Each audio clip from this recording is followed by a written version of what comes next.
விஜய் சேதுபதி வரும்போது, சார் இந்த சாண்ட்ரா பிரஜன் 2 பேரும் கணவன் மனைவி சார். அவங்க எப்போ பார்த்தாலும் அவங்க தனியாக வந்து பேச ஆரம்பிச்சிடுறாங்க. அது நல்லா தெரியல, பொதுவாக தானே இருக்கணும் அப்படின்னு சொல்லிட்டு சொல்லும்போது அவர் சொல்லுவார், இதனால உங்களுக்கு என்ன செய்யுது? அவங்க ஒரு போட்டியாளர்களாக அவங்க பேசிக்கிறாங்க, அது தப்புன்னு நம்ம எப்படி சொல்ல முடியும் அப்படின்னு சொல்லி சொன்னார்.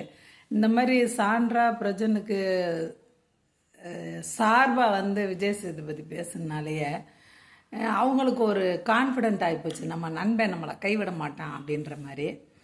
கடைசியில் இன்னைக்கா என்னைக்கா சொல்லிவிட்டாரு பிரஜின். என்ன சொல்லிட்டாரு வெக்கல்ஸ் விக்ரம்கிட்ட, நான் வந்து பிக் பாஸ்ட்டை சொல்லி விடுறேன், கதவை திறந்து விட சொல்லி, நீ போய் உன் பொண்டாட்டியை கூட்டிகிட்டு வா, நான் என் பொண்டாட்டியோட இருக்கிறது உனக்கு கஷ்டமாக இருந்தா அப்படின்னு சொல்லிட்டாரு.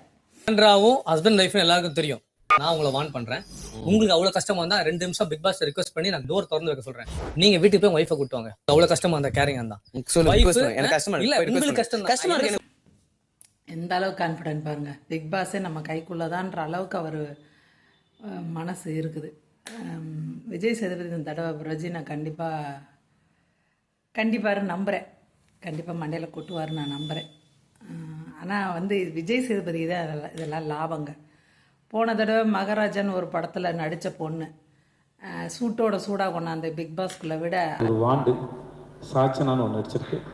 வாழ்த்துக்கள் உனக்கு. அது வந்ததுமே நான் ஆளாக போயிடுறேன் அப்படின்னு தியாகி மாதிரி சொல்ல, அது வாரமே வெளியேற, அப்புறம் திருப்பி மறுபடியும் அதை உள்ளே தள்ளி விட்டாங்க.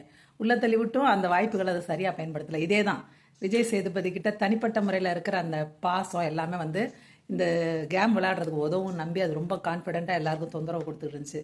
கடைசியில் வெளியே போயிடுச்சு. சீப்பே அப்படின்ற மாதிரி வெளியே போச்சு அந்த பொண்ணு. அதுக்கு இந்த பிக் பாஸ்குள்ளே அந்த பொண்ணு வராமலே இருந்திருக்கலாம். இப்போ அதே மாதிரி இவங்க 2 பேரும் ரொம்ப காலத்து பழக்கம் போல், விஜய் சேதுபதியும் பிரஜனும். பார்த்தா உள்ளே வந்துட்டாங்க, ஜோடியாக வந்துட்டாங்க. அவர் வெளியே சொல்லி தான் அனுப்புனார், புருஷன் பொண்டாட்டின்றக்கான்னு நீங்கள் அது மாதிரி இருக்கக்கூடாது, ஒரு போட்டியாளராக தான் இருக்கணும், ஒருத்தருக்கு ஒருத்தர் எதிராக நடக்கணும்னா என்னென்னமோ வெளியே பெனாத்திட்டு உள்ளே நுழைஞ்சுங்க.